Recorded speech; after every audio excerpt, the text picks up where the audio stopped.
on, brother? Do me a favor, man. Tell the people what what your name is, what they know you as, and what you want to be addressed as. My real name is Roger, man. A great one, goddamn. I want to be addressed as Lemonhead, the great one, man. My man, who I call B-Mo, he gave me that name when I was down the road, man, and they've been sticking with me.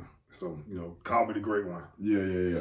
All right, so for the people who don't know where you from, what part of town you ordering from? I'm born in East Lake Meadows. You old. Grew up on Gresham, Decatur, baby, basically. I love Decatur, East Side forever, man. All right, so how many siblings? You got brothers and sisters? Well, I got 4 brothers on my father's side, and I have on my mom's side is 7 of us.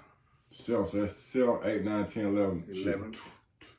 That's a lot of folks. Yeah. Where are you at on that spectrum? You the baby, the middle, the oldest? I'm the oldest on my dad's side, and I'm the second oldest on my mom's side. All right. So, you grew up in East Lake Meadow or around it? I grew up on Glenwood, Terry Mill, Fayetteville. What elementary school you went to? Went to Clifton Elementary. I went to Terry Mill Elementary, and I went to Gresham. All right. So, how would you describe your childhood while you was in elementary school? Man, growing up, man. First of all, I was adopted, so. For real? Yeah.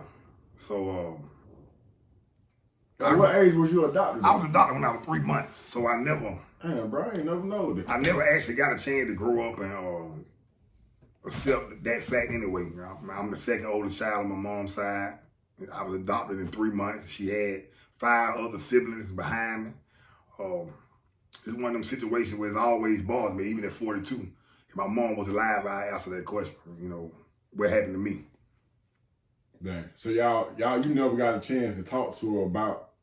No, say this is a tragic situation, man. Once I got into life and we got the bond, she exposed me. She was dying from HIV. This maybe in 1997. Of course, a year later, maybe I got locked up and went to prison and did my bid. But she died in 97? Yeah. She died in 97. You went to Chain Gang in what year? 98. 98. Damn, bro. So I'm saying, so that was mom's situation. What was dad's situation? Dad just was a guy who was being selfish. Not always bad, but when you're a parent, you can't be selfish. There's not an option for you. So my dad, he decided he wanted to build his life, and he went on with his own thing. But he did raise 3 other boys. So yeah, it was just a choice. I guess it was a bad look on the Lemonhead part. You feel? Damn. So did you communicate with your dad while you was locked up?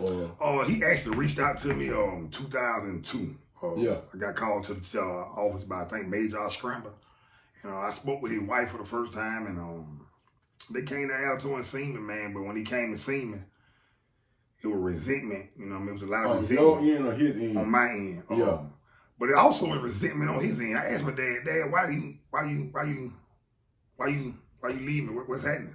Yeah. He said, your mama broke my heart. Yeah. I never could understand that.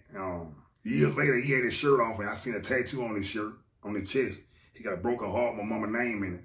Damn. And I understand now, because I'm a married man, and I know with all the love I got from my wife, it can be detrimental. It can affect the kids. You know what I mean? You know how old they was when they met? I think my dad was 19, my mom was 20. So this a high school love type. Yeah, and mom from originally from East Lake Meadows, called her home, man. So she came out here and met my dad in Jonesboro, Georgia, man. And it was like mixing hot sauce up with ketchup. Yeah. It just wasn't gonna work out. You feel me? Yeah, so just a matter of time. Mom had, I love my mom, baby, man. Mom had issues, just like any other woman. She was on drugs. Mom was on some street niggas. Like what? Yeah, mom might be one of the first ones to get you robbed, set you up type shit. You know what I'm saying? But that because of drugs. You know what I'm saying? Yeah. She also was a teacher at Price middle school in Carver Home. My mom was a teacher. So your mama was a school teacher at some point in time? Yeah. Damn, man. Got on drugs and caught AIDS. Actually, I got a little brother named Lil Harold. And Lil Harold was born with AIDS, man. And hold on, you got a little brother named Lil Harold. yeah, he was born with AIDS. Every year for 21 years, every month he had to go get checked up. God good, man. You know that boy AIDS free now. He don't had 2 kids himself. And they cool, they good. Health wise. Yeah, health all the way. Even him, man, he was in my mom's So stomach. it is a cure for AIDS. Yeah. It got to be. I mean, I don't know. It was just Magic Johnson. He just kept I don't know, buying but it's just amazing, man. Cause my mama, she actually didn't have the HIV. She had the AIDS virus, so it wasn't no comeback for her. So my brother actually was conceived when my mom had that disease, and he didn't transaction. None of his kids did, and it was just a good thing. So did mom have siblings? Did she have brothers and sisters? Or yeah, I got an auntie named Linda, my uncle named Steve. They're my biological uncles, and I have an uncle named Rodney. That's the one that was raised with them since he was a kid. You know, he's from Savannah or something, but they raised them all. My auntie Linda, she just passed not too long ago from cancer. My uncle Steve, he's still here on Jonesboro Road, older guy, stuck in his ways, but you know, he's here, and I'm grateful for that, bro. Y'all got a relationship? Yeah.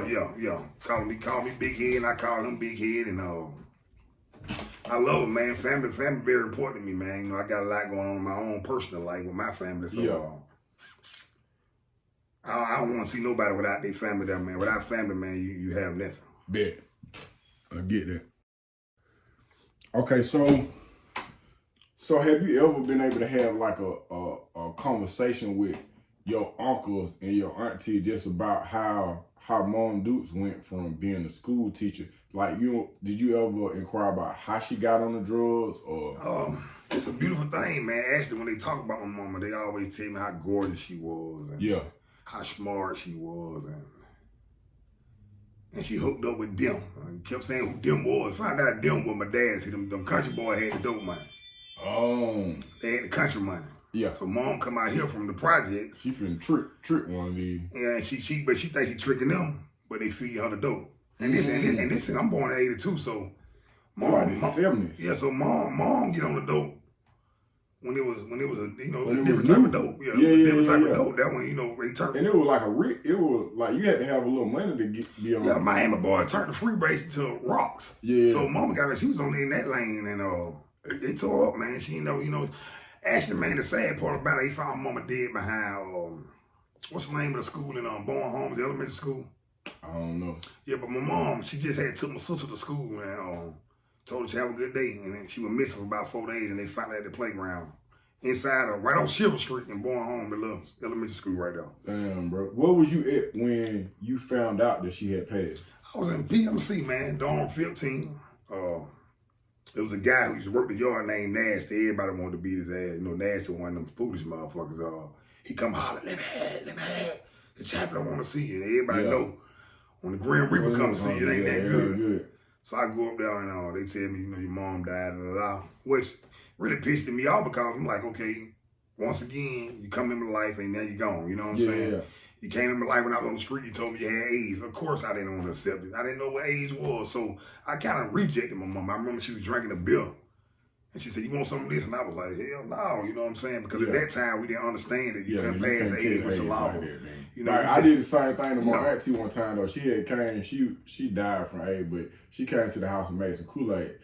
She made that Kool-Aid. Me and my sister looked at each other. I was like, you know what? Hell no, I ain't drinking that Kool-Aid. Stupid. No, you can't catch AIDS like that. No, but you just can't. You just can't. So, mom got on the drugs, man, and it destroyed her, man. It literally destroyed her. Did they let you go to the funeral? Of course not.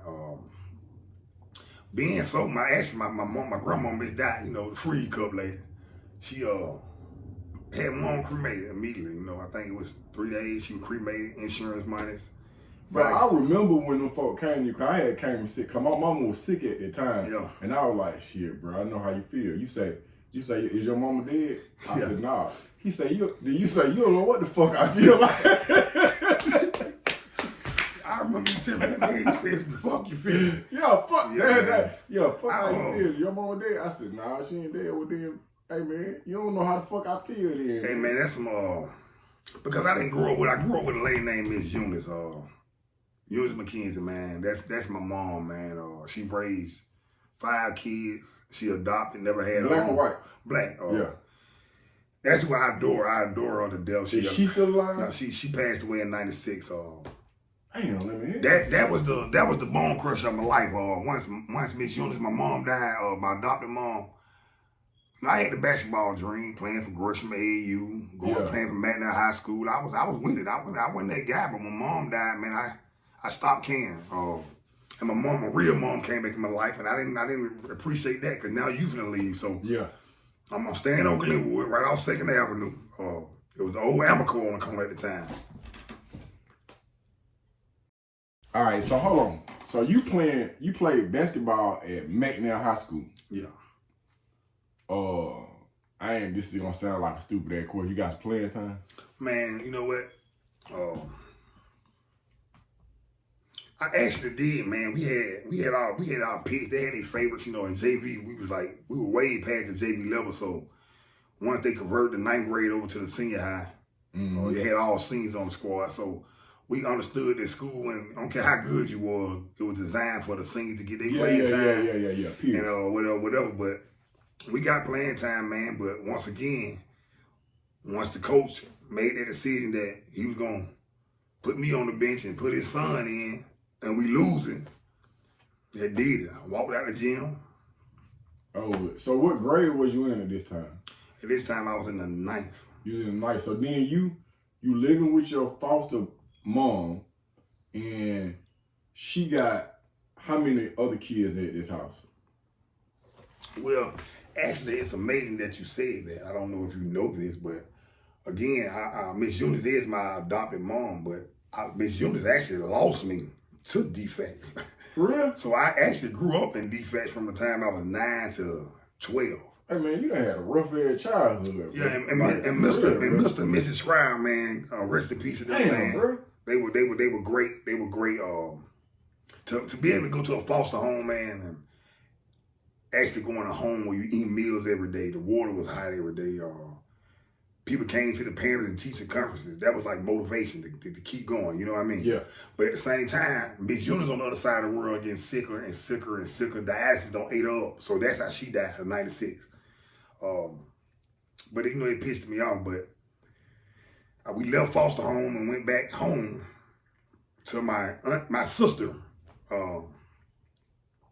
Shirley. That's the same one Miss Eunice raised. That was her first adopted child. How old was she at the time? Shirley, because I'm 42 now, so Shirley has to be maybe, at that time, she was grown. She was like my mama too, really. You know what I'm saying? You know, old. She was grown. Technically, she was your adopted sister. Exactly. Okay. And we went back home, man, but lo and behold, man, bad as you want to get back there, man, in 3 days, I ain't want to be there no more. So you was in the house where your foster mom had passed away from cancer. Your sister, your adopted sister, was now in charge, and you was there for about 3 days. And didn't want to go, so I called the foster home and told them I wanted to come back. But by this time, they hadn't got more kids. So we didn't want them to contact the defense. So I went on home and, like I said, I'm playing basketball, walked out of the gym, ended up getting kicked out of McNair, ended up going to Southside. Why you get kicked out of McNair? Stopped going to school, targeting, just not going. What you were doing? Staying at the home? Yeah, staying at home. Just not gonna go. My family, my auntie was my sister. She was the manager at Buffalo China on Glenwood and Moreland, right there by the Payless. And I went and hung out in there all day. Yeah. Smoked my first joint. When I did that and ate them honey wings, and that shit tasted different to me. That became a craving. Basketball, I started just dribbling down the street then. Yeah. Going to the pubs and playing with all the homeboys, but realize your dream just don't dwindle, you know? Oh, yeah. Yeah, man. So, you know, if I could turn back the hands of time, man, I would have never left McNair. I would have never left the foster home. Because like I say, when I got back home, I never knew Shirley was smoking dope. You know what I'm saying? She was smoking. Hold on, Shirley was your adopted sister. She was the big sister. She was smoking dope too? Yeah. Damn. But we never knew that. Even growing up, when all the group over there in Terry Mill and East Lake, we black cats. We had the black cats in the cab car. Yeah. So they we got busted one day. So we kid we think about us getting busted. They just made our household famous. We shit in the hood. Yeah. But when they busted our house, that shit never got that right. I mean, it's like my folk, now we realize, y'all making money doing something.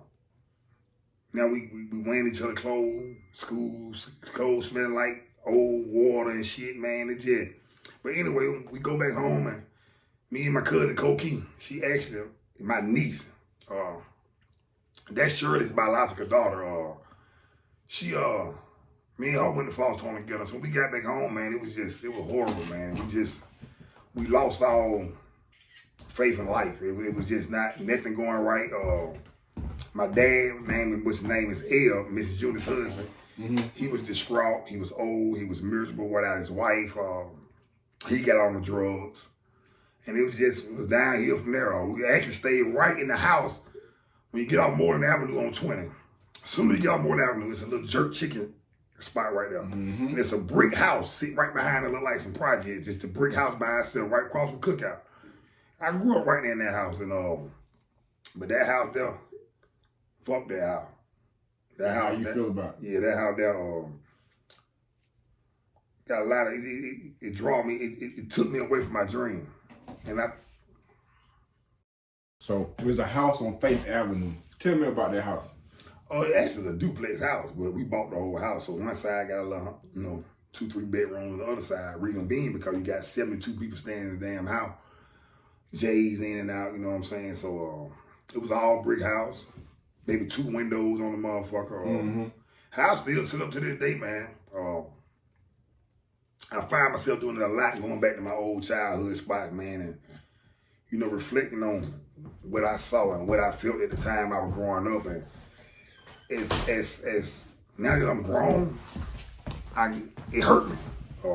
Emotionally, man, I want to cry a lot of times when I think about my childhood. But when I was young, I was thankful. I thought my folk loved me more than anything. You know what I'm saying? Yeah. But when you go back in that neighborhood now and you look around, you say, "Wow, my folk was dysfunctional. Or my folk needed some help. Somebody maybe went there for them." So I kind of wished I wasn't so hard on them mentally. Mm-hmm. But I was. They didn't know it, but I was. You know what I mean? I just want people to know that family very important. All right. So at what point in time did you, cause smoking weed and eating chicken, it is what it is. But when did you get to the point where you start hustling, where you start trying to get some money? Well, it's a funny part, man. A lot of guys we grew up with, man, you got homeboys who hustle, raw.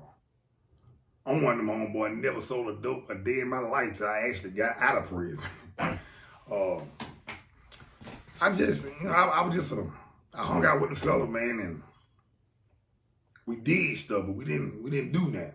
Yeah. We jumped in a hot box, and we broke in a house, and we did this type of stuff. But one day, I was 15, December 22nd, 1997. I was 15, and somebody whispered in my ear, "Hey man, we can go make some money real quick. What we gonna do? Put this ski mask on. You take that big old gun right there. What that is? Oh, it's an AK-47. You take that big gun right there. We can go to Chester Bridge Road. Where's over there? The old Wachovia. Oh, the new way of Fargo now. Yeah, we gonna go in. We gonna catch them and go in there for shit." And that's what I did. And just like that. Just like that. Got away with it. And got home the next day, man. And how much money you think you got out there, lick?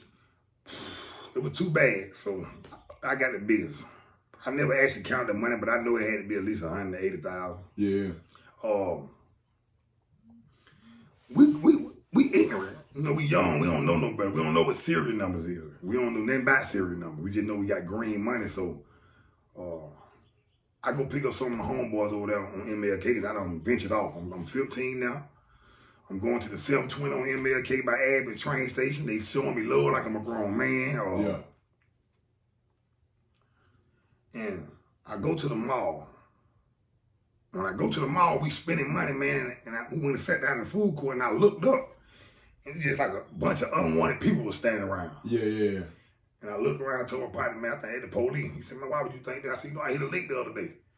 And I would tell him, he said, man, I ain't no way in hell you did no shit like that, Charlie. You spending all that money here like that, these folks don't track you down with the serial number. Yeah. And that what happened. Got tracked down with the serial number. Actually left my money out there. Oh, what? On the street. What you mean? I left it.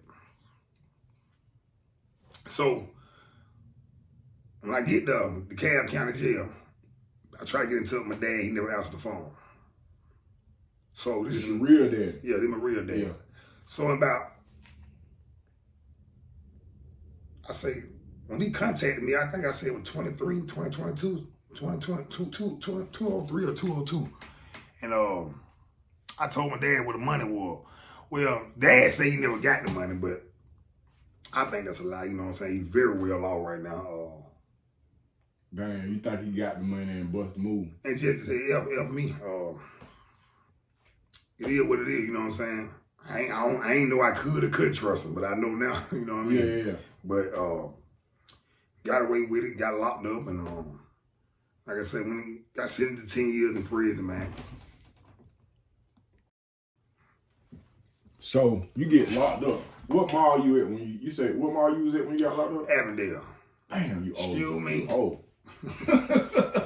Excuse Avondale Mall. Yeah, you was at Avondale Mall. You didn't spend a whole lot of money, but I remember the food court. Oh no, the food court. No, Avondale. I think they had like 2-3 stores in there. Yeah. We had a big old food court in the theater. I'll tell you that. Avondale Mall. Okay, so they can't get you from, but you didn't even have to go far because they picked you up on Avondale Mall. But you rolled about a block down to the Actually, I went straight to Pantherville when I first got. Oh, because you was a juvenile. Juvenile, yeah. That's crazy. So you get there. Had you ever been locked up before? No, that was never ever. That was the country part about it. I never been locked up before. Never had no probation, no nothing. Man, listen, never had no encounter with the police. When them niggas ran over there who was in the door, we was standing across the street. We ran with them just to do some shit. You feel me? Never had no. So you done went from 0 to 100. Like you ain't got no record. These folks don't know who you is. And now when you get hit with the big boy. HB 440 law on raw. So you're a juvenile. Describe your first day in juvenile. And the crazy part is, I'm gonna try to get you to talk to the kids at Pantherville. Yeah. Cause I work with them. Man, when I first got there, man, you know, a nigga was scared as shit. Nigga ain't never been locked up. Yeah. I'm walking in mother, that's all you hear. You smelling shit you ain't never smelled before. What that smell is? Ass, man. These niggas ain't bathing. You went out, I'm a slim dude, and I see guy, oh man, we just get into it with him in the skate ring, Golden Glide. Yeah. So now I get in here, I'm scared now because now I don't know. I ain't got my boy with me. Yeah. I don't know who with me, who against me, but it immediately toned down because once you get back there, you find out who. Yeah. Everybody, get right, but my first time walking in that facility, man, yeah, it terrified me. Yeah. How long did you stay at the juvenile? Because you 15. I stayed in Pantherville for 2 months. Okay. After that, I was bound over to the Cobb County juvenile floor. That must have been new. They must have just put that floor there. Yeah, we was I think we was on the 3rd floor or something. Yeah. It was a handful of us, rest in peace, J-Rock, but it was a handful of us. So that's where you met J-Rock at? Yeah, me and J-Rock, all that dope, but all of us in juvenile together. And that in itself, when I went to the Cobb County juvenile, I was going to the big boy jail. And back at this point, I ain't give 2 fucks about nobody. So when I went there, it was like, okay, whatever happened, it's just gonna happen. Yeah.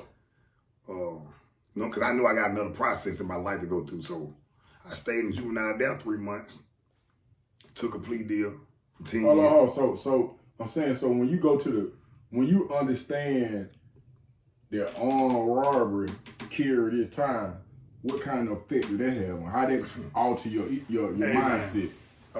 See, at the time when I hit the armed robbery, man, why did I was in love with a girl named Tisha. I was 15, she was like 26. So we hit the lick, me, her, and another guy together. Well, she got 3 kids. I'm a young nigga. We fucking. So we get lost up together. So we go to court. I looked back there at her mama now and said, she good, I got her. Yeah. So it wasn't never a point of conviction for me.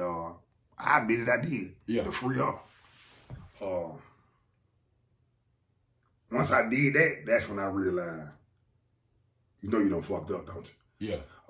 It wasn't because I didn't commit the crime, it was because you don't just, in my opinion, you don't just go lay down and take no.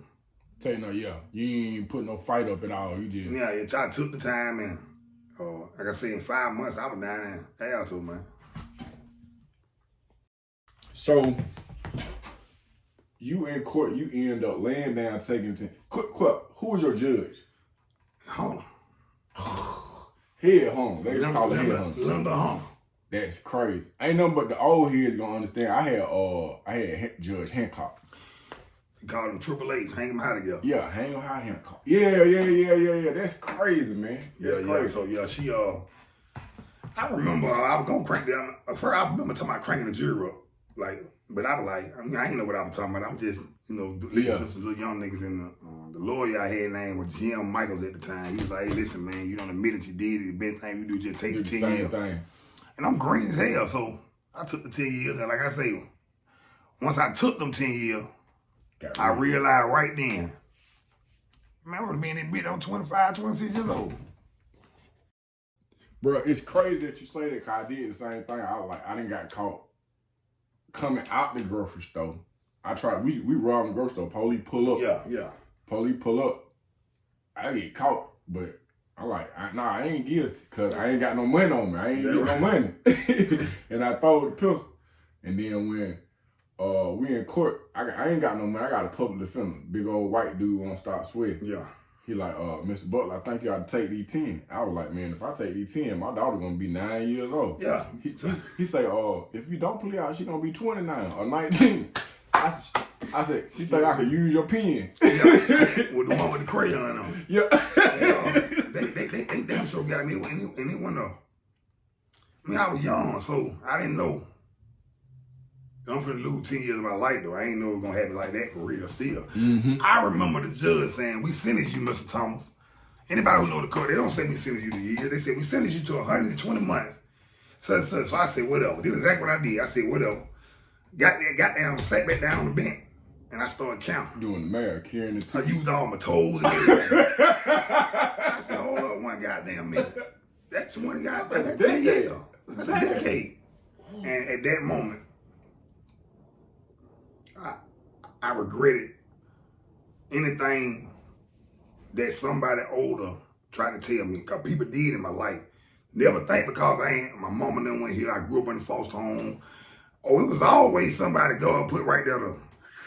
Yeah. I just told to block it out. So right then I remember saying, damn, I wished I would have just listened to them. Just did what they said. You know what I'm saying?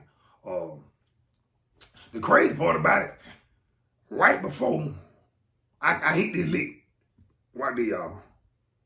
Now remember I was telling y'all about my bird daddy. Mm-hmm. He pops up. I was standing on MLK right out by Abbott Street. He pops up out there one day. I'm like, how the hell you know where I stay? He tried to make me get in that car with him. Well, I'm 15 years old. I don't know what you're talking about. And I'm like, Daddy, I'm finna pop your ass if you don't go about your business. Well, he left with no problem, but God tried to intervene. Man, he tried to get you away, Sean. I ain't even talked to my dad in 10, 15. He just came and found you. He came and found me, and he tried to intervene, man, and I'll never forget. I'll never forget that. So that hurt me. But when you catch that time like that, man, shit gets so real fast. And it got so real fast. Let me ask you this. When that time, what that do to your ego? What that do to you going through everything that you had went through, and now you got a decade? What your mindset is at this point?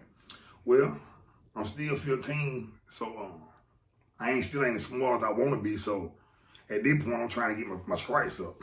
Yeah. I want my badges. Yeah. I'm not thinking I'm gonna lose 10 years of my life and I can't get that back. I'm thinking I'm finna have a story to tell later on. When somebody see me on the streets again, they gonna say that nigga Lemonhead, the great one, he did 10 years and that, damn it, can't nobody shit on his name, you feel me? Yeah. But I never knew it'd come to this type of talk, you know what I mean, where we can actually change somebody's life, you feel me? But yeah. I definitely knew once I did that 10 years that in my mindset, like, my ego was at all time high. I'm young. My walk cooler than yours. I play basketball better than you. I play softball better than you. Everything. My everything better my than hood and shit.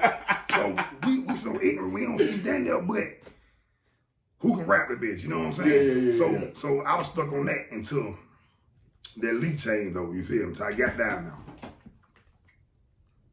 All right, I'm gonna take a side note because you mentioned somebody that was well respected on the streets, well respected in chain gang and in the afterlife. J-Rock.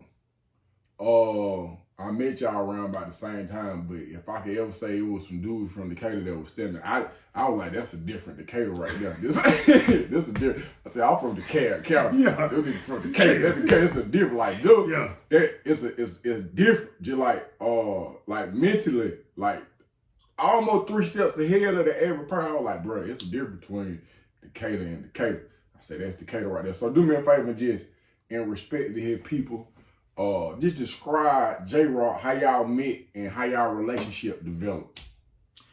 Man, old J-Rock, man. I used to call him Dope Boy, man. Real name, Jonathan McGee. When I met J-Rock and Juvenile in the Cat County, I ain't like him. Who the fat boy is? I think he just always talking. He had a guy he used to kick it with some green eyes. Come to find out he laid on his name be Joker. You know, everybody know the jokester. Oh, so you, Joker, and J-Rock was in Juvenile together? Yeah. Oh, so, man. So, he always, busting up and messing with Joker, messing with him all the time. So, I'm afraid, at this point, at that time, I'm like, man, because I ain't grew up on County Road. I ain't, what I mean? We beat it with them on Gresham and shit. So, I ain't really like his movement, you know what I'm saying? We go down to Alto. And I don't know, for some reason, J-Rock just became a best friend. Yeah. Me, him, Lil E. J-Rock, man, he was different, man. Yeah, he could. I don't know how that nigga was with Denzel Washington when he was a gangster in the movie. Yeah. J-Rock was different. J-Rock he had an aura about him, man. Like, you knew not to, if you borrowed his money, you knew to pay it back. Like to play, yeah. You knew to pay it back. He got on the street, man. I got out of prison. He came to pick me up at the park in Greenbrier. And we in the car. We sitting out. He said, Lemonhead, I'm finna go upstairs and fuck that little broad. I'll be right back. He left a book bag in the car.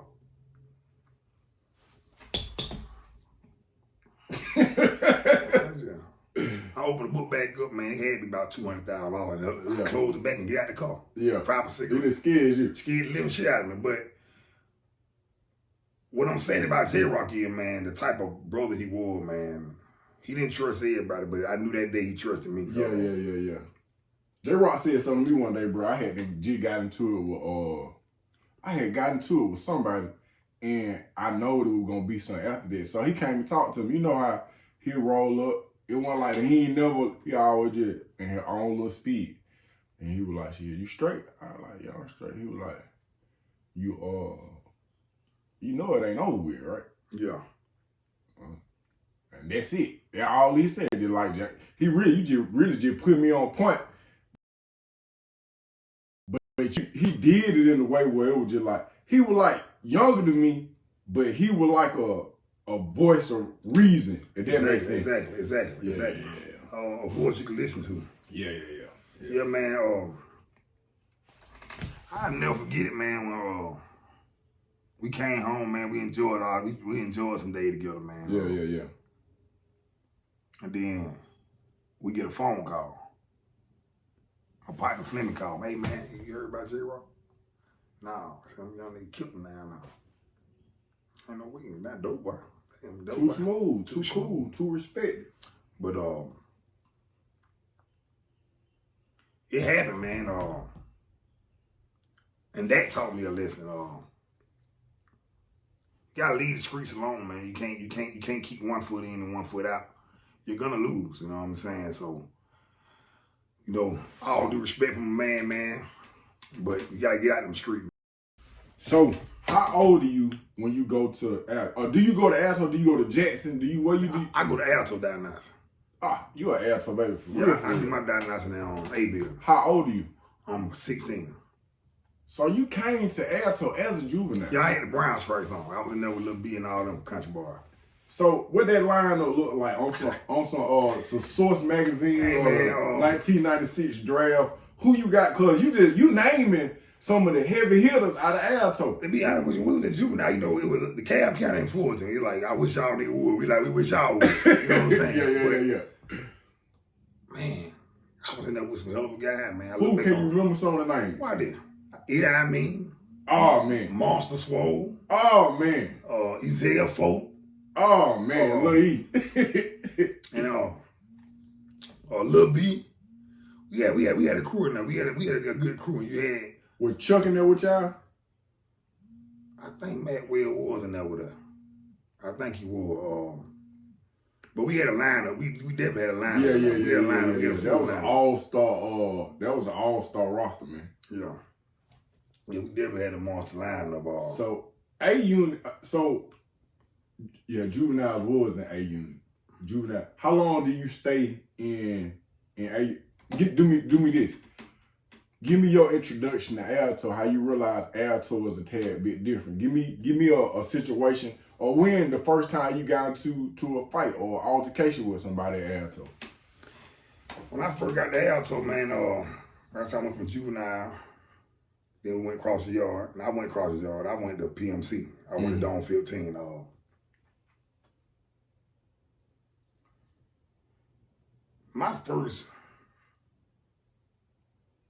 My first altercation. I ain't gonna say too many names. You know what I'm saying? But my first altercation, I came across the yard with a guy, and I don't know what certain stuff mean. You know what I'm saying? So I'm going there, I'm eating out at locker box, and then another guy pull up on me and say, "Hey man, stop going to that goddamn box." Yeah. I said, "You got me fucked up." Yeah. My boy Charlie Ward come to me and say, "Lemonhead, get ready, bro, cause the man finna come back." I said, "Come at me about what?" Yeah. You know, he got home sacked up. Sacked up? What are you talking about? Yeah. So that's one of my first altercations. I learned what a nigga getting sacked up mean. Yeah. I learned what a nigga who sack a nigga up look like and how he act. Yeah. And but I went up. I ain't gonna lie to y'all. I'm 17. The nigga, he had been locked up maybe about 12 years. Yeah. And he came in the bathroom and I went motherfucking crazy. Yeah. But after that, me and him got pretty cool. I actually got a chance to be in the dome with a lot of veterans, man. Yeah. One of my main mans in my dome was Hollywood Jr. And a guy named Big E from Macon. Yeah. Them guys molded me, man. Them guys got me right immediately. So it went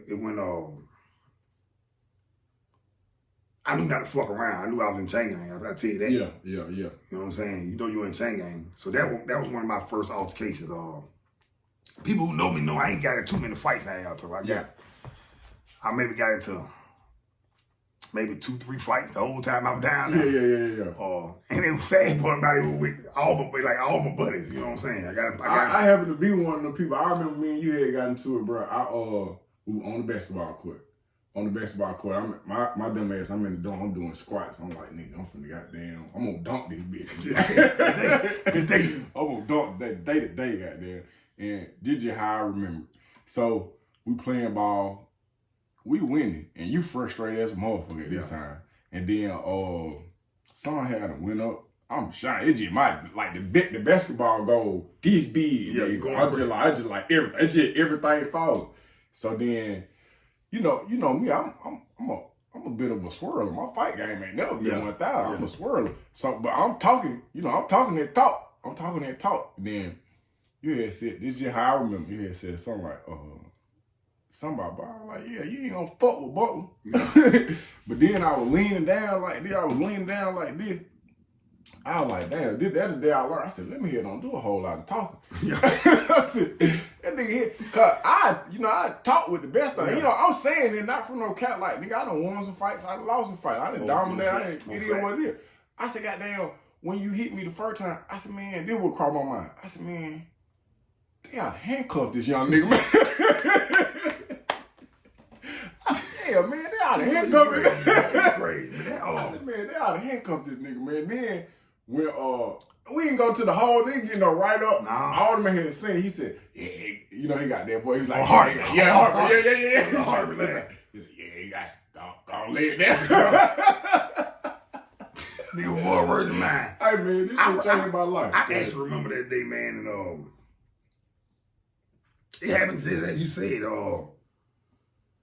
I don't remember being no tension after the fight was over with. I remember going to chow hall the next day and I was looking at you crazy. Oh, yeah, I was on one. Yeah, I had seen you playing one day. I had that mop bucket outside. I said, but if I get him, I'm going to have to get all these niggas. Yeah. And then when I get him, I got to get him. You can't goddamn, can't get back. So I said, you know what? I ain't going to play hard. I'm just going to watch it. I'm going to watch myself. Yeah. And that's what I did. If I see you, I'm looking at you like, man, what's going on? One of them moments in my life where I can say that's a fight I'm glad I got into, man. I met a great guy. Yeah. To the day, it's still one of my friends, man. But yeah, I ain't getting too many fights, man. For some reason, man, I was able to stay away from all that. You know what I'm saying? We got into a lot of knickknacks, and I'm the nigga that used to put all the stolen shit in their box, and nigga ain't coming checking my box. You know what I'm saying? But that's just how it was.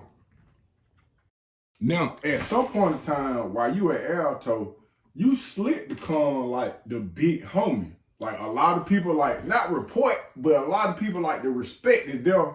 So it's like your word started meaning something. Oh, you know what, man? I never knew that, to be honest with you, because I guess I wasn't fucked up in the head like that. But I got on the street one day and I was talking to a guy named Tony Weekly, man. And we in the room. Me and him and my wife, we sitting there, and he just, we drinking. He looked up at me and he said, Lemonhead, man, I want to tell you thank you. I said, man, go ahead on with all that, man. Yeah, you always be like that. He said, no, man, I'm telling you in front of your wife. He said, if it weren't for Lemonhead, it would have been some problem for me, bad. I said, Tony, man, let that shit go, man. Nobody, he like, no, man. He said, well, what he was talking about was when Tony Weekly came to Alto, I never knew who this guy was from a can of paint. Well, I guess my name was so-called ringing bells on the campus, not in no negative way. He just Lemonhead from the Cape. Yeah. That's so they asked Tony Weekly, you know Lemonhead? He said, that's my cousin.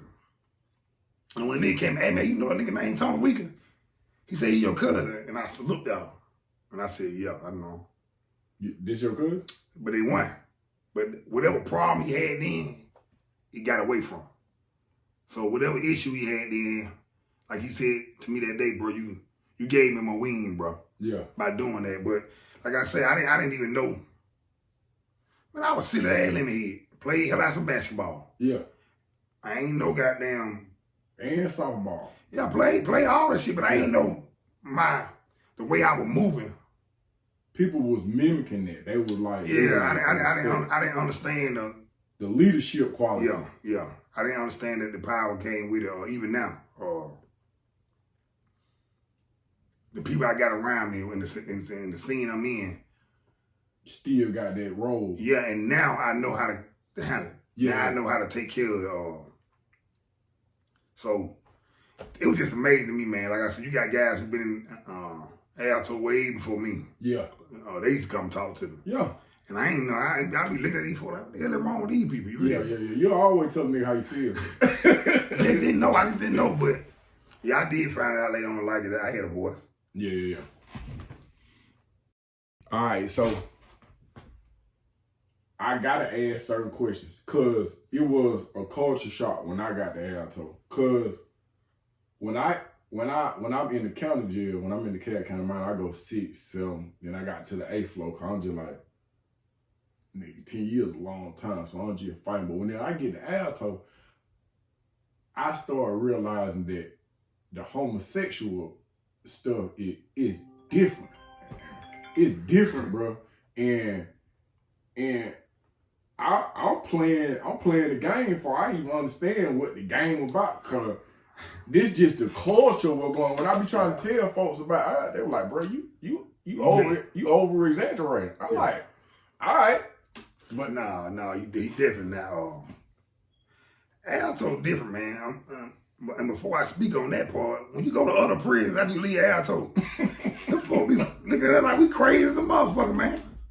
They go to them gay niggas like Alto. Bro, yeah, but go ahead. Going back to the culture thing, when I got down to Alto, man,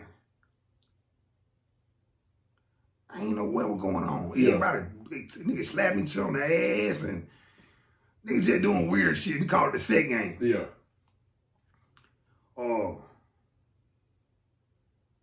I didn't even care if I looked over there and seen my homeboy fucking with a boy. Yeah. I didn't give a fuck. That was the culture we grew up in. I didn't care. I might not drink no coffee with the nigga, but yeah, I didn't care. It was some people who used to look weird to me, man. When I first got there, I thought everybody was gay. Yeah. It's safe to assume that. What is wrong with these guys until you figure it out? But Alto got a different beat, man. We moved different. The prison was set up different. From any other prison. We used to walk all around the fucking prison, man. I can just go up to a whole other unit and just do what I want to do. But Alto was different, man. You had every breed of nigga there, man. Once about Augusta, Macon, Savannah, Atlanta, Decatur, like but you had smooth niggas everywhere. Everywhere. You learned it. I'm gonna tell you, this was my first culture shock. Cause when I get there, mind you, I've been in Hayes. Yeah. So I got a little understanding, but it wasn't Hayes. This up on the top Hayes. So I get there with some niggas that's just as green as me to one degree or another.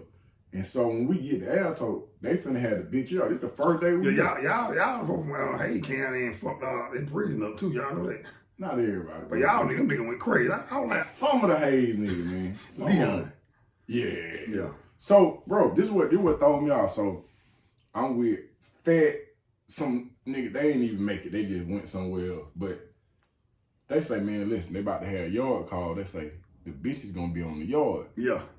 I'm so green. Yeah. When they say the bitch is gonna be on the yard, nigga, I start brushing my motherfucking house. Excuse me. I say, shit, man. I said, but they say, yeah, I heard bitch is gonna be on the yard. Shall we get to the yard? Fat.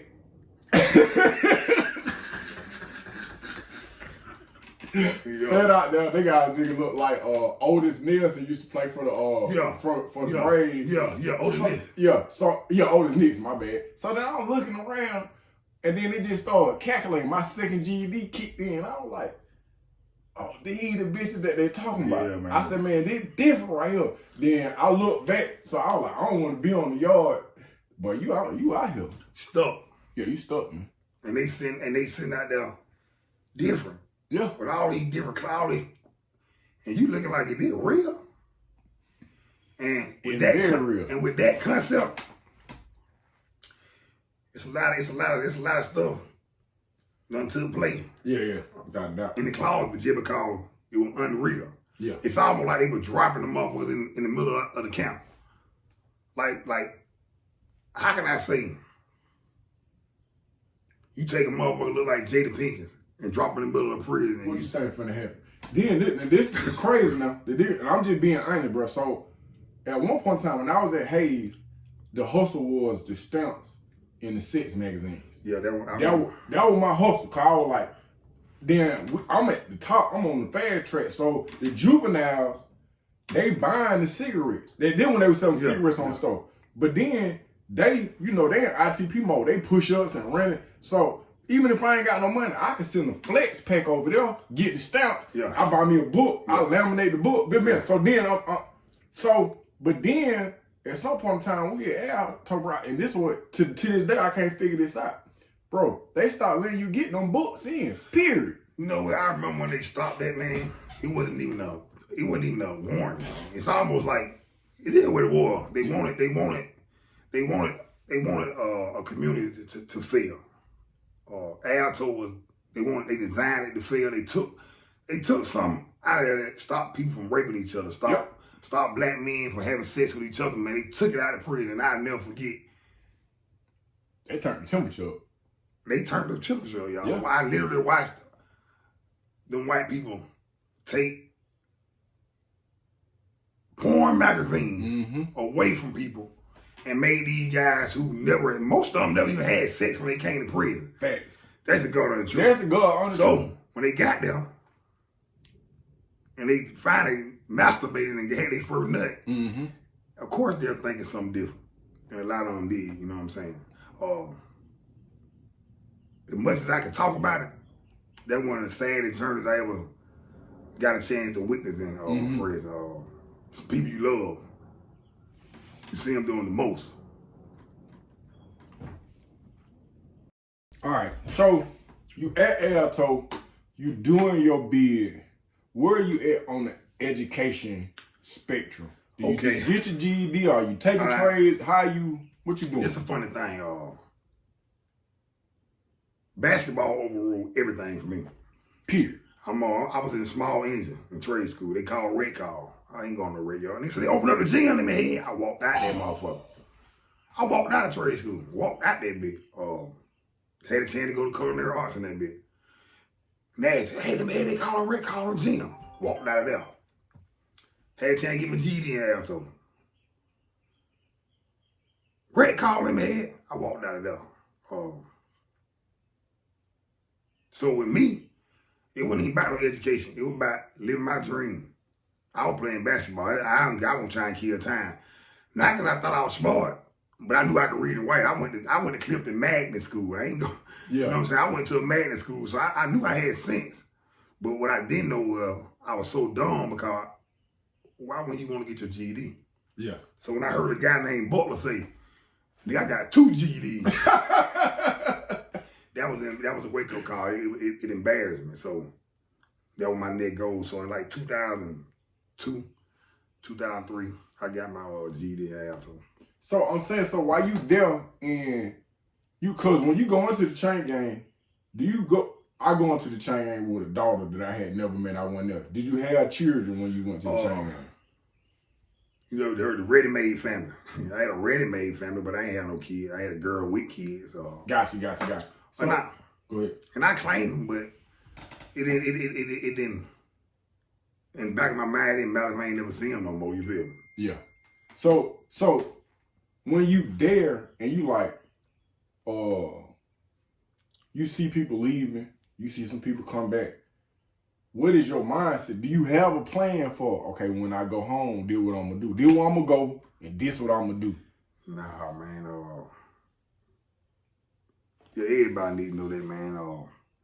My cousin Dante told me one day, if you fail to plan, you plan to fail. I said, man, fuck. I always talk Lemonhead like that. All that philosophy shit trying to hit the nigga. I just asked for a fucking card for my phone.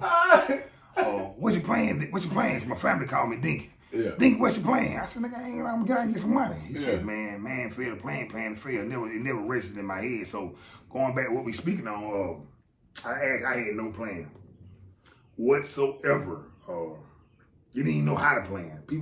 People might be scared to tell you that, but some folk can't even get their brain together to come up with a plan. So I didn't even know how to plan. I didn't want to plan. I wasn't motivated to plan, and later on, it definitely affected me. You feel me? Because at Alto, I was complete bubble brain, space cadet. Yeah. But you're knocking nigga out. I mean, I was willing to fight. I was willing to fight. I was willing to join, but I wanted to be the best. Whatever we were doing, I wanted to be the best. And that was my goal.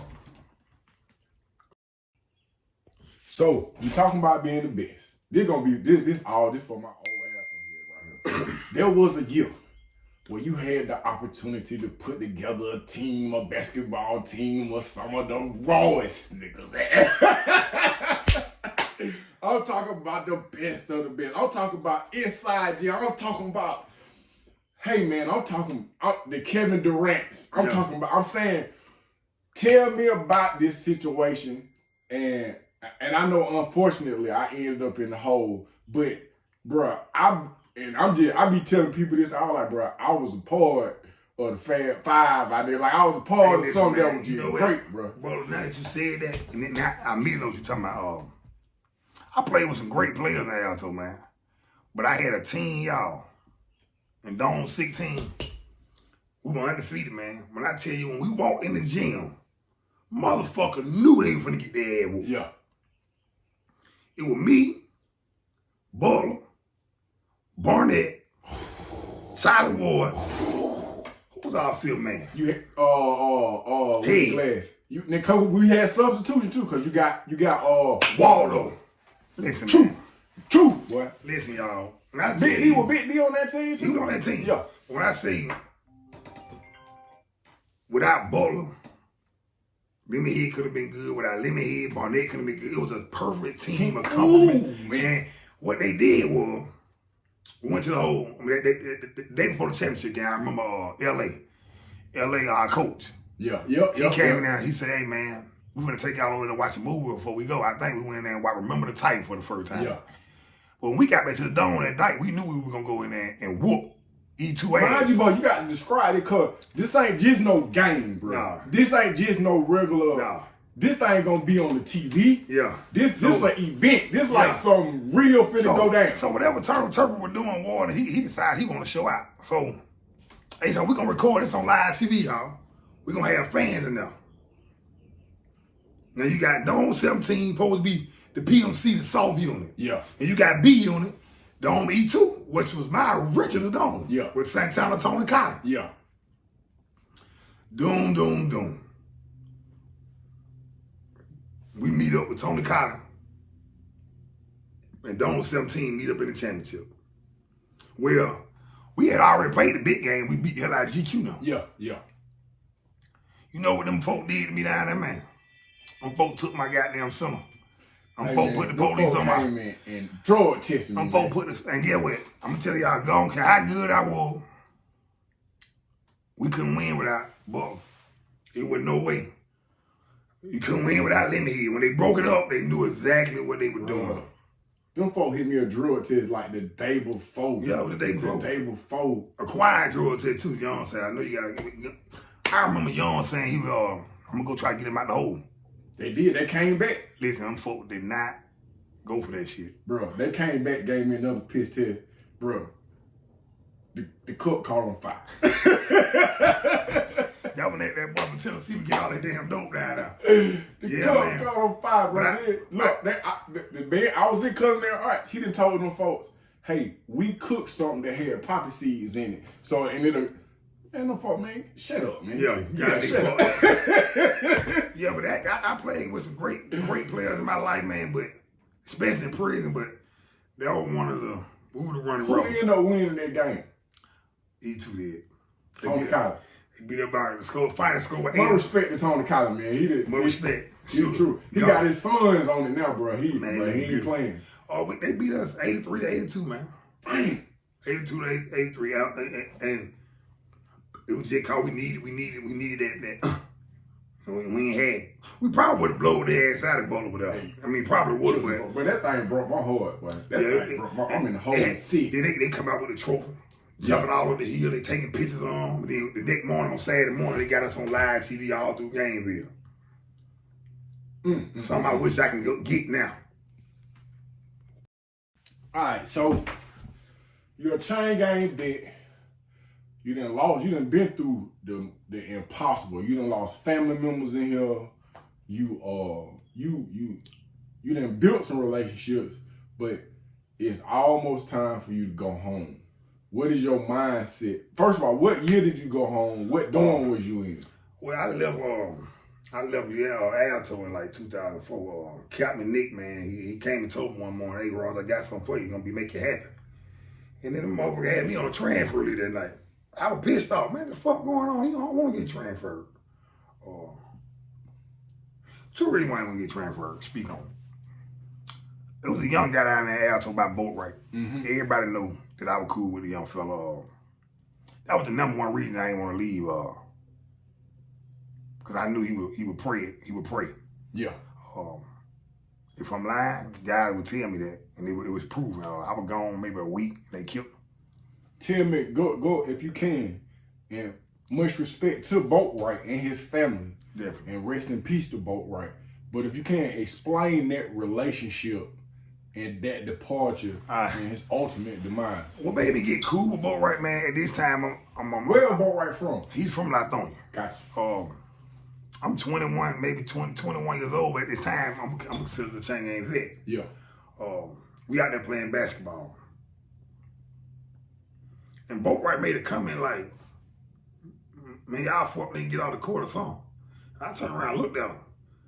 I say, man, I gotta holler at you, y'all. He talking something. And the dude he's standing with, like, so he was standing with Floyd around. Let me just say that. So I'm looking like, so he from Decatur. Yeah. I say, hey, man, come on. That man got you piped up like you hard. And that man done the most, you know what I'm saying? I say, so stop dealing with that, you feel me? Well, after that, he started latching on to me. He getting on my nerve, but I ain't gonna tell him to get the fuck away from me, you know what I'm saying? Started listening and started doing different. Well, his greatest curse was he was light skinned and he was a pretty nigga in prison, you feel me? So regardless of what I told him, or how I told him, he always had that about him, you know what I'm saying? Bro, stop doing your hand like that. Don't listen. I can come out the shower like that. Back of my thigh black. You got hair in your ass fat. Don't do that. You feel me? And he'll do it, and you know it just took the right time, the right place, the right situation, and they killed him. I was in Noonan County when they did it. The way I found out about it. So hold on, you got transferred. Yeah, you got transferred before Alto got shut down. Yeah, I didn't get to deal with that part of Alto. Yeah. I went to Noonan. Noonan, this a regular count? It's a CI. It's a CI, or county count. So they sent you to a county count before you went home? Yeah, you know, Alto, man, before I left Alto, I was a trustee. Well, how the hell? My quake was a level 1. I ain't really I did a lot of loud talking, but I yeah. ain't get this shit. I stayed like not a whole lot of right on. And then I worked in the hole, so I got to build a lot of relationship with balls. And Lieutenant Nick at the time, he became the captain. You know, I guess he just looked out for me, man, and got me down there, man. But I ain't like it, man. Number one, because I was comfortable where I was at. I ain't want to leave the young fella down there. I had them built great lines with people, man. I love the people down there, man. Yeah. When they took me off and down there, it kind of felt cut. This immediately what the word was. Like, I'm just being honest, but Lemonhead was protecting a whole bunch of y'all. Lemonhead ain't here no more. Hey, man, I remember. So, you about to go home because you done been, you got a relationship with certain people. You get shipped to the county camp. And like I say, when you left, the word was, you know how Chang ain't there, but they were just like, bro, Lemonhead was protecting a whole bunch of y'all. Y'all need that. He said, but y'all need lunch meat. That's just what the word was. It wasn't just Boatwright. It was a bunch of folks. I never tried to be hard. I never tried to pretend to be hard, man. In this modern day we living in, I heard a guy call me lame one time. Going back to talking about when we was in jail, never been that lame about me, man. I'm all been me. I ain't no butt kisser. I don't kick ass. Yeah. I ain't got no coffee. I ain't gonna come ask you for yours. I don't care. Yeah. I looked at it like them niggas with my friend, man. Yeah. I ain't never in my mind say, cause I never benefited from them. We just talked about sacking a nigga up. I ain't had no nigga sacked up. You feel me? But I did know my body around them changed a lot for them. You feel me? Yeah. I wrote Boatwright a letter. He wrote me back. And I wrote him again, and I ain't never get no letter back. I kept saying, man, why that boy wrote me back? I get a visitation. They ain't call me out of detail. Warden McKinney say, hey, Thomas, you got a private visit today. I said, who coming to see me? Like, who coming to see me? So I'm anxious. Get up there. I look at this nigga. What the fuck is this nigga? I'm looking at him. Now, my brain's so in rebellious stage, if I was paying attention, I would have seen that Boatwright there. But I'm like, who the fuck is this nigga? I started to tell me, he say, Raj, I'm Mr. Boatwright, man. And I started crying. I said, man, I'm sorry what happened to your son. He said, no, I'm sorry I ain't listen to you. Now, what he mean by that is, when I got to Decatur, Georgia, my first day there, I put a letter in the mailbox to his dad. And I told him, I said, hey, man, you need to call that Alto and get your son put in the hole. Yeah. Gotta man up. That's what the daddy told me. Gotta be grown. Yeah, bro. So you know, he dealt with a lot mentally and emotion behind that. But he got killed, man, and one of my buddies wrote me a letter and said, let me hear for what it's worth. Norwood. Norwood, that's another good dude. Norwood, I wished I could have stopped. I wished I knew them niggas were doing it, man. You feel me? They tricked me, you feel me? Yeah. But that was that bothered me. After that, I said, fuck Alto. I didn't even want to go back no more. I was mad. Because I got to see a little camp and I realized, hold up, man, we living fun over here, man. It was different. You go to other prayer, they smoking kite with them goddamn bugles and shit. We smoking one right. Yeah. Drinking match with all that cheap ass keep right. Man, yeah, we thugging it. Don't even know we thugging it. You know we thugging it, man. So I got out of Noonan and it was too good to be true. About 150 man count. Well, in Alto, it maybe 2,500 people. Mm-hmm. Well, I'm not the only nigga who loud. I'm not the only nigga who was a leader. Yeah. I'm not the only nigga who stayed in my lane. But when I got out of this punk ass camp, man, my voice got loud. You know what I'm saying? Yeah. All that dumb shit them niggas were doing. Yeah. Hey, man, you just pee on that toilet. I'm going up about everything. Yeah. So you know how that turned out. Yeah. You end up getting fighting with a nigga. Gotta make an example. Beat a nigga up real good. That's it. Went to the hole. Went to the hole. Motherfucker killed me in 3 months. Got out. What year is this? It's like 04, 05. What year did you come home? 2008, December 22nd. Okay. I ended up getting shit from Noonan, man, because it was just too good for me. It was just like I couldn't appreciate it. You was a project baby, and they done slick moved you to the suburbs. It be like Buckhead. And I mean, we eating. They ain't no motherfucking never nothing, man. We eating whatever you cook at home, that's how we eating at that camp, man. Real food, not Alto food. Man, we eating real fucking lobster, man. Eat real steaks. And I'm working at for the school board. Anybody who, from Noonan to know. I'm working down there E-Gate, Northgate, Southgate. I'm working at the detention center. I'm cutting all the grass here. So, you know, we young niggas, so we love to be at the school. You know what I'm saying? We out here getting all the reef. We kicking it. But I get shipped. And once I get shipped. Where you get shipped to? I went to Willer. Okay. What Willer was in like that? I got out of Willer, man. I was like, man, what the fuck going on with this camp? You know what I'm saying? It's an inside camp, like, they give you one jumpsuit and they put me in. Yeah, just a one suit, like a shirt and a pant. Oh, okay. So they put me in 400C. First you go to orientation. That's why I see my boy Perry, right? Then you leave orientation. They put you in whatever dome. So they classified us, because I got transferred down disciplinary. So they put me in 400C. But when I get in the dome, you know, you see a bunch of niggas who, in my mind, I'm like, oh, they supposed to be the Thunderdome. Yeah. But when you come from Alto, we're not cocky. We're not just ego niggas. We believe what we believe when we feel how we feel. We gonna stick to it. All right. So you had Wheel Cop. Willer, my bad. Willer. So you have been run-ins? Is you hustling? Is you on the work detail? I ain't doing that at this point in time. I'm still I'm ready to go home now. With no sense of direction, I'm still ain't thinking about what the plan is. I gotta go home and I'm finna be grown. I'm not thinking about it at all. I'm all the time thinking about I gotta get out there, go to my folk house and get something to eat now. So, quick question, and I already know the answer, but I just want the people to listen. SB 440 users, you paroling out, or they just gonna let you free? What, like they got a program for you? They gonna give you some money? What they gonna do? They just mandatory time. They ain't gonna do your whole bid. That's what you gonna do. I didn't even go to a halfway house coming home. So, you know, when I started trying to get my plan together, man, I need to get in the halfway house. Them folk like, you got 4 months left, man. Yeah. 6 months left, like, we ain't doing that. Yeah. So to get out of jail with $35, man, that was like, I had no plan. That was like, my whole bid, man, I became a famous jailhouse nigga. Yeah. Wasted,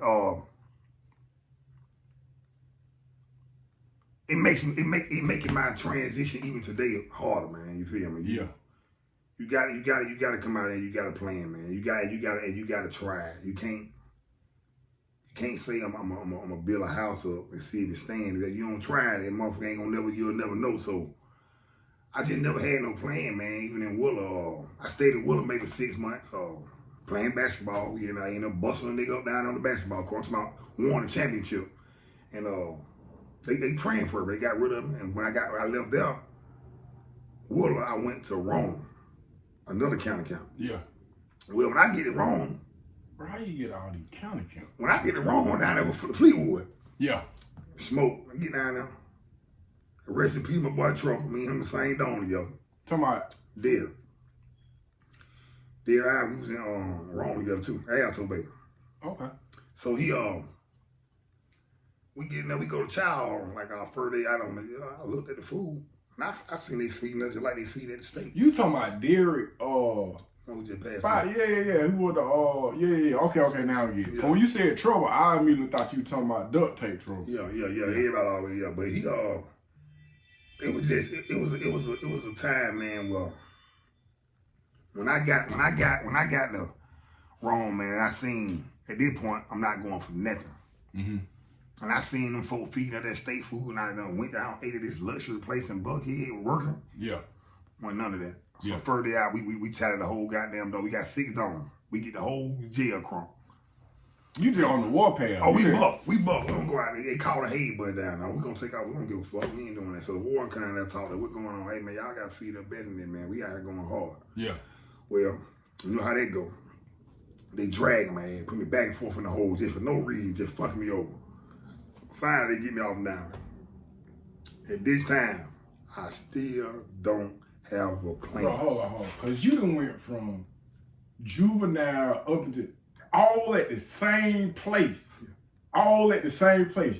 You get to the end of your bed and you boop, boop, boop, boop, boop, boop, boop, boop. You just, is it in my mind, and I gotta ask it from a psychological perspective, is the anticipation of going home? Is it, in retrospect, with you looking back on the situation, what your mindset was then? Why you was so unsatisfied with? I was angry, man. I was angry because I realized I ain't gonna make the NBA. Mm-hmm. Mama died. All these years I've been in jail trying to be a good inmate. Yeah. I ain't got nothing out of it. You know what I'm saying? Yeah. So now I'm angry with jail now, but Yeah. I'm beating myself Mm-hmm. because I ain't thinking. I ain't thinking at all. I ain't thinking at all. Like I said, I had no, even that, when I left Rome, that's my 4th count. I ain't got no thought, but I got 3 years left. Mm-hmm. I got 2.5 years left. Yeah.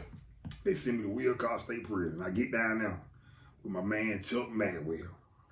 AKA the mayor, AKA the brain, Yeah, AKA man. Kaiser He Soze. walked up to me and say, let me hear you playing softball on my team. I said, all right. But we in different domes, so we come out there, I go out there and play with him. And our dome like, hell no, he playing with us. Yeah. Well, Chuck was about to go home anyway. You know what I'm Yeah. saying? He stayed there maybe about 6 months, a year or something with me. He ended up going home. Well, keep in mind, man, I didn't get shit with my buddies, man. So everywhere I go, I'm like La La Land to me. I see Yeah, you the only lone wolf. Yeah, I don't see too many. They don't like us. They don't like us. Yeah. They did not like us. They did not like us. I never had a knife in Alto. I get other prisons. You know what I'm saying, bro? I never dealt with that. I get other prisons. I get a knife. Yeah. Like, we fought down there. You ain't gonna lock me, but you fought. Yeah. But I never had a plan. I smoked a lot of reefer in Wilcox. Yeah. Had my own cell phone. Got in motion. My boy Odie got me in motion for Griffin. Got me in motion. I got my own cell phone. I'm working my thing. 6 months. Now I'm calling Dante now. Calling Derek. Hey, Tell me who is Dante and Derek? Derek is trouble. Okay. Dante Harry, that my cousin. Yeah. He got, Dante doing it. So I call, hey man, what you gonna do? No, then what you playing here? I thought you had it. What the fuck you mean, Shaw? Yeah. He said, nigga, listen. When I call you back, when you call me back, just tell me what I'm playing, bro. I'm gonna help you out. Yeah. Even to this day, he's still like that. Yeah. Fair to play, he playing the field. Yeah. Well, I walked out of Wilcox, 8:30 in the morning. Got in my partner car. Got to Atlanta. All right, so what day did you get locked up on? The actual date. I actually got locked up on December the 22nd, 1997.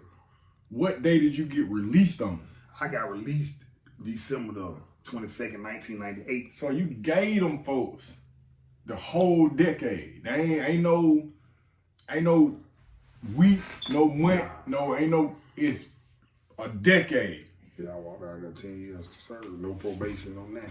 Okay, so do you have a place to stay what's your plan on where you gonna live at when you go home? Well, actually, when I got out, I moved with my first baby mom at the time. Mm-hmm. Where you meet her at though? Well, her brother was my best friend on the street. He got killed when I was in jail, so I reached out to her. And you know how that go. When we reach out to a woman in jail, we ain't trying to let go. Yeah. So we went from one thing. I think we might have rolled the last 3-4 years together. Yeah.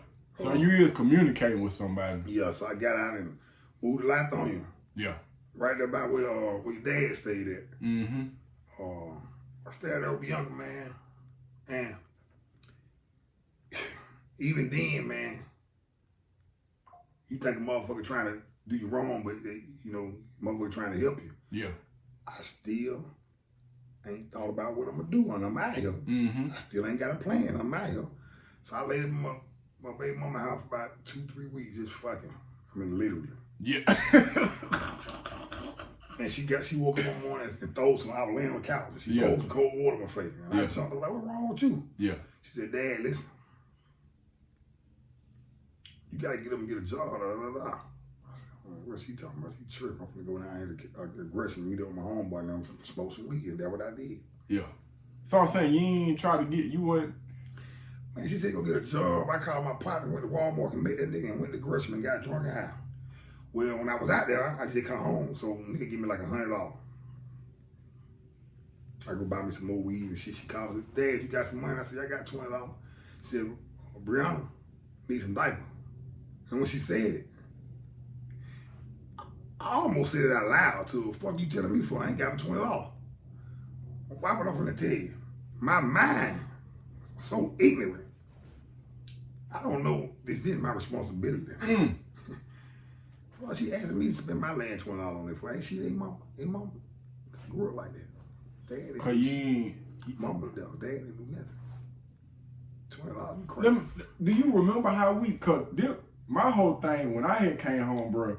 I was just trying shit. And this particular time, I called myself having the landscape service. I remember. How the hell? How did we run into each other? I don't even remember. I think Facebook was fresh. It was Facebook, but it was fresh. It might have been MySpace, bro. Well, I don't know. Maybe it was. But I know when we met when we bumped into each other, but we were going hard for a little bit of that. For a little bit of that. But bro, I got so this was my respect to never alter, bro. I'm just like, bro, I'm finna try this. I don't know if this finna work. I ain't never did this before. Yeah. And I ain't getting a whole lot of money. This was Lemonhead say, "Fuck it, let's do it. Yeah. Let go. I'm like, shit. But what you don't understand is cause I see the leader Lemonhead. I see the nigga who had the count like this, and I'm like, shit, if Charlotte think I could do it, that leader still, I'm like, shit, I could do it. Yeah. I did it for as long as I probably could. Yeah.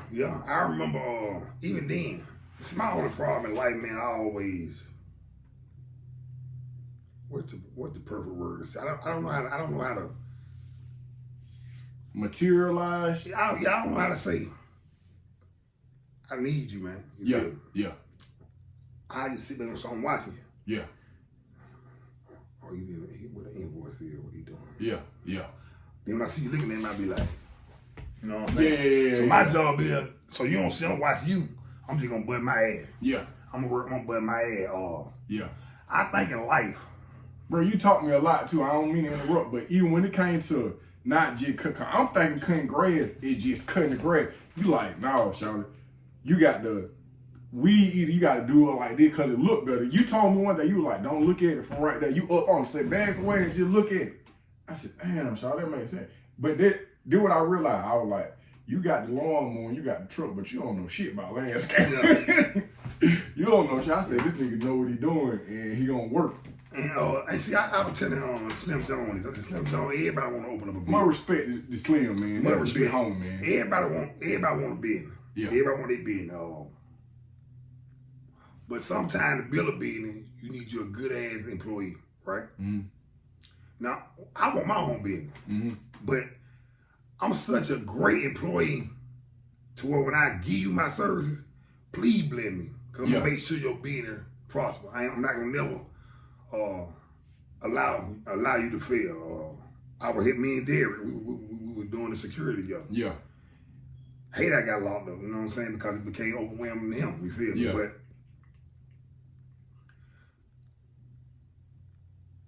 people gotta know, man, that you gotta know your worth. You gotta know your worth. You gotta trust that whatever you do, man, God gonna be with you. Yeah. If you fail, just like playing basketball, I mean, the shots I don't miss, but I wasn't gonna stop shooting that mother. Yeah. So that's how I look at life now. I'm going through a transition in my life now. For the first time, y'all, 42 years old, listen to me now. I got a plan. Yeah. And I'm bragging about it too, cause I got it. Yeah. But the key is now, I'm reaching out to folk. I ain't gonna reach out to nobody. I got cocaine all in my damn nose. Yeah. Nobody want, man, come on, man. We fuck with you, Shaw. Yeah. I got a plan now, man, and I know I'm finna prosper. You know what I'm saying? I just now I'm at that point where I gotta be careful about who I allow around me. Mm-hmm. Cause the pull down been real in my life. You know what I'm saying? Yeah. I don't got pulled down by a lot of family members, man. Mm-hmm.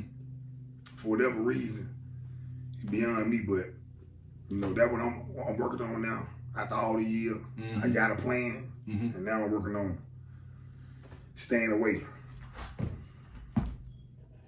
Oh, this is something that I ask everybody that I interviewed that have been through a real struggle. You got locked up at 15. I know at one point in time, Daddy came from the country, and I guess it was God saying he was trying to get you away, and you rejected that. At 42, if you seen the 15-year-old Lemonhead, could you say something to him that he would have received? And if so, what would you have said to him? I tell me, first of all, man, I think it's parents, friends, uncles, adults in life, it's our responsibility to give a fuck. The system done designed the kids to fail, because we can't parent them no more. Mm-hmm. But I'm from old school. I'd rather go to jail and let my baby go through what I went through. Mm-hmm. That 15-year-old me, I snatch his ass up. You're gonna do it. If I go to jail behind it and you learn a valuable lesson in life and you succeed, I think I did my job. Due diligence. You know what I'm saying? I tell the old me, man, that he loved, man. I spend time with him. But I know how the old 15-year-old was. Yeah. I was aggressive. Sometimes you just gotta be aggressive, man. I ain't saying all these young niggas gonna go for that shit, but I know if I could talk to the old me, I just needed somebody to give a fuck. Yeah. On a day, not just because I'm finna shoot the basketball for you tonight. Yeah. I needed somebody who would give a fuck and didn't nobody do it. I used to think I was a punk for talking about like, man, but get with me, man. I found out when I was in Alto, but we some of the most emotional niggas ever.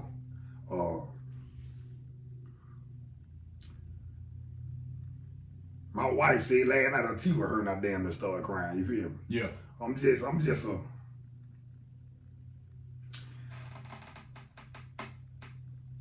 a person not gonna tell a child that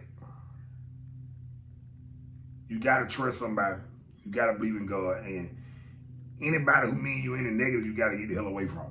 You got to. There's no way around it. The system's just designed to fail though. Yo, And this what I'm gonna start doing to everybody who I got some history with. I want to do a shout out post. And we can start it, we can do it together. We ain't doing nothing but respect the Big D, respect the Charlie Ward, Tony Collins, Slim, Big Slim. Boy, doing that shit. GQ, DQ. Follow along, bring me some, give me some. Hey man, you gotta. I'm gonna tell you something. We were just talking about fat. Yeah, respect the So fat. I'm gonna tell y'all something about this Alto, y'all. See the way Alto seen things, you had givers and you had receivers. Yeah. See, in Alto, you would categorize as gay if you receive something. Yeah. That's how we seen it. Yeah. I seen Fat on Bankhead one day, man. White, 2 kids, and I, What? yeah. Oh, hey, what's up? Then I go to my boy Facebook pitch and pull Fat up. I said, baby, look, baby said, Fat won that championship with them. Yeah. And I'm saying to say, man, that the brothers I grew up around, man, we loved each other, man. I'm talking about we loved each other, boy. And for me, when I left all that, it's like I had nobody with me no more. Yeah. I ain't trust nobody. I didn't transition nowhere with nobody. I didn't know how to deal with that shit. And to see Fat out here on the streets and hug him and still might not smoke no cigarette, I ain't here drink no beer, but I love you. I love you and I got respect for you. I don't care.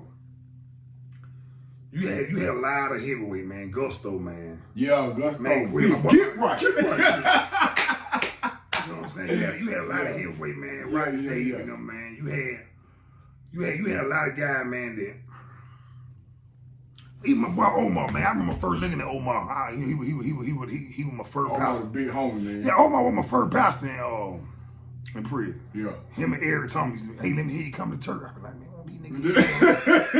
If I go out there and come and I get out there, Omar try to sing and shit. He sang. He don't care. He gonna keep singing. Yeah. I remember standing next to Omar one day. I'm looking at the corner of my eye. Yeah. And he looked over there, man. You know, Omar was always respectful, but you know, Omar don't got on his shit before too. Like, he tell nigga, fuck wrong with you. Yeah. He like, fuck wrong with you. I'm looking like, and I'm out there, look, I'm getting like, how the fuck this nigga hair get so good? like it was weird, you know what I'm saying? But like niggas like that though, man. Omar, man, he was always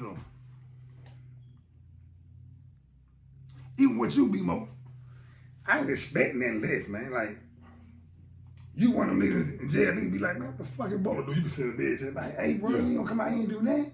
Don't read, man, or whatever. You just had, I don't know, man. I had leadership qualities, but I wasn't doing that with it. Yeah.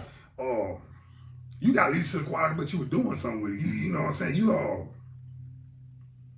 saying? Same thing with Gusto. Yeah. Man, Gusto was one of the biggest leaders I know. Yeah. Period. I don't think Gusto wanted to be some goddamn honey bun. Yeah. Right. That's what he wanted. That's what he wanted. But, you know, I just, I can turn back the hand of time, man. Oh, my God. Yeah. I'll be in the NBA. I got a question. I had somebody ask me about, man, he said this was his little brother or somebody. He passed away. Man, I'm finna tell you the name right now. He passed away when he came home. And his name is, I gotta bring him up, bro, because it's just respect to the dead, man. I'm trying to think, Cause we had a whole bunch of people that passed away, bro. Man, and the sad part, we had some people passed away the saddest way, like, it went drowning, bro. We had yo, okay, Drown. so being here we go right here. We got Jap. You remember Jap? Yeah, my man Stu. Talk about Jap, man.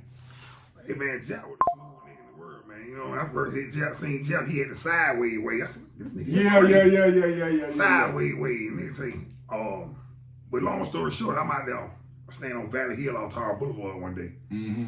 And I'm driving down the street in my Windstar. And I look, I look like Jap, so I turn the car around. His wife at the time named India.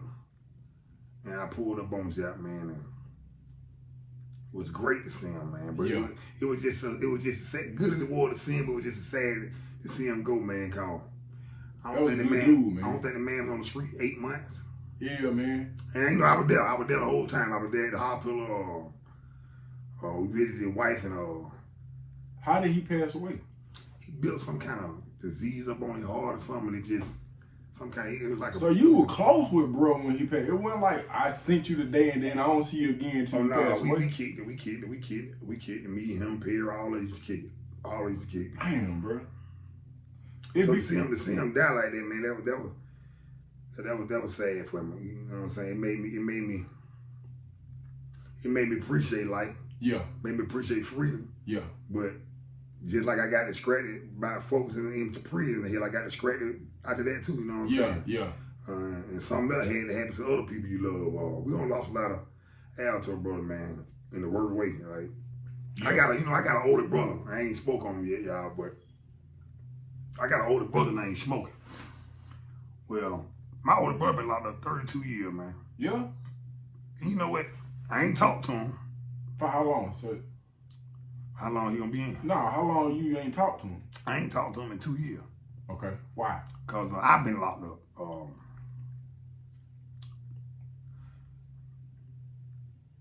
My brother, man, that nigga don't complain, man. Yeah. No, he tired though. Yeah. Got to be. Got to be. Yeah. But he don't complain. You know what I'm saying?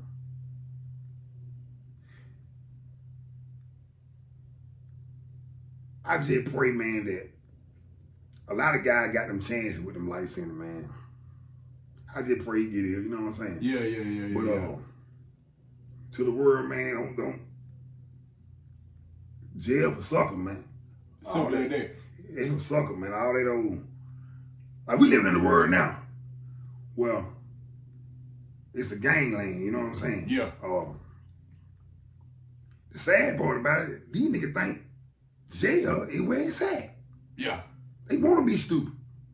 They scare me, bro. Shout out, man. They scare me. I'm getting I'm gonna briefly speak on something. Come on with it. I was just in Clayton County jail, right? I never had to do no county time, you know what I'm saying? So these past 2 years, man, been a big life changer for me, you feel me? Mm-hmm. Been a big life change, man. Since I've been home, the first thing I got back with my wife, you feel me? Them young niggas in jail killing themselves, man. What you mean? Stabbing. I'm in the county jail with 3, 4 fucking knives, man. Like I just seen that just bust for the county. Like I'm a young nigga. So many knives in the county jail. Like I'm a young nigga and they killing themselves. So we going back to the leadership thing, man. Lemonhead, I'm a Christian. I believe in relationship, not religion, though. I had a voice in Clayton County. I had a voice. And before I left, guys said, man, Lemonhead, when you leave, I'm gonna hate that cause something gonna happen. They're gonna fall apart. And I said, well, bro, somebody gotta, tighten up. But what he meant by that, though, it's so much gang banging going on in the jail, y'all. You got all these bloods, they whole line up, and you got the GDs and they line up, and you got the civilians and they lines up. Yeah. You got Christians and they line up now. Yeah. You got the Muslims, you know what I'm saying? Yeah.